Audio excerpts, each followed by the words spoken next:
मनीषा रेसिपीमध्ये तुमचे सर्वांचे स्वागत आहे। मी तुम्हाला दाखवत आहे अगदी मऊसूत बनणारे लाडू। हे लाडू एखादं म्हातारं माणूस किंवा 1 वर्षाचं लहान बाळही खाऊ शकेल एवढे मऊसूत बनतात। आता त्यासाठी आपण कसे प्रमाण घेतलेले आहे ते पाहूया। मी अगदी हे 30 लाडू बनतील एवढेच प्रमाण घेतलेले आहे। तर मी अर्धी वाटी शेंगदाणे म्हणजे कपाच्या मापाने घेतलं तुम्ही किंवा वाटीच्या मापाने घेतलं तरी चालेल।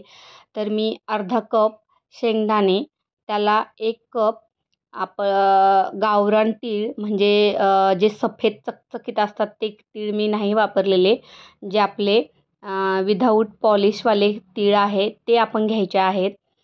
तर 1 कप मी तीळ घेतलेले आहे। तसाच आपला हा आपण पुरणपोळीसाठी जो गूळ वापरतो घरी, तोच साधा गूळ मी वापरलेला आहे। तो किसून आपल्याला 1 वाटी घ्यायचा आहे। 1 कप जे तुम्ही कप किंवा वाटी मेजरमेंट घेता ते 1 कप गूळ, 1 कप तीळ आणि अर्धा कप शेंगदाणे असं आपल्याला प्रमाण वापरायचं आहे। तर गूळ आपल्याला असा सॉफ्ट करून घ्यायचा आहे।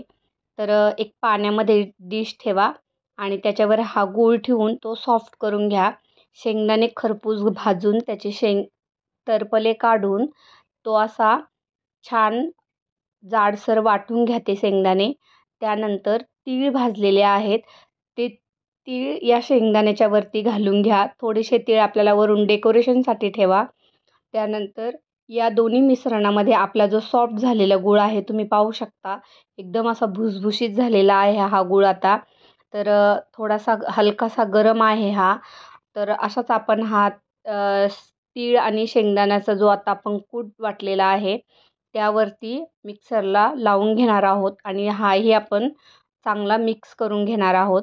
तर हे टाकून मी परत फिरून घेतले आहे। पाहू शकता तुम्ही गूळ पूर्ण मिक्स झालेला आहे।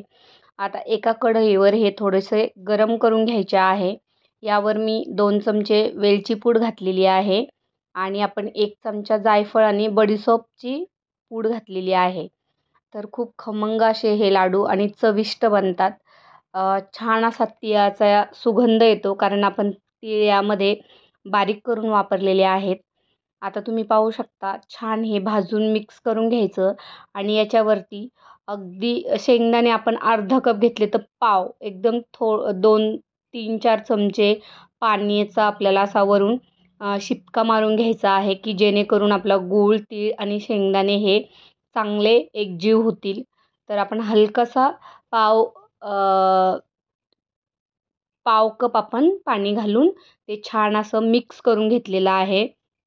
आता हे आपल्याला चांगलं गरम करून घ्यायचं आहे आणि छान आपलं गरम झालं की त्यानंतर आपण हे लाडू वळायला घेणार आहोत।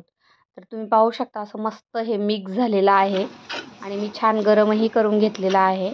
आता यावर आपण जे डेकोरेशनसाठी तीळ ठेवले होते मी, ते तीळही वरून घालून घ्यायचे आपल्याला आणि परत एकदा छान मिक्स करून आता आपण लाडू वळून घेऊया। तर एका प्लेटमध्ये मी हे सर्व मिश्रण काढून घेतलेलं आहे आणि आपले हे लाडू पाकातले नसल्यामुळे थोडाही आपल्याला चटका वगैरे बसत नाही। अगदी आपण हळुवारपणे हे आरामशीर लाडू करू शकतो। काही घाई गडबड करायची आपल्याला गरज लागत नाही आणि अशा पद्धतीने हे सर्व लाडू मी बनवून घेतलेले आहेत। तर या मेजरमेंटनी अंदाजे 100 ग्रॅम तीळ, 100 ग्रॅम गूळ आणि 50 ग्रॅम शेंगदाणे अशा मेजरमेंटनी माझे 30 लाडू बनवून झालेले आहेत। तुम्हीही ट्राय करून पहा।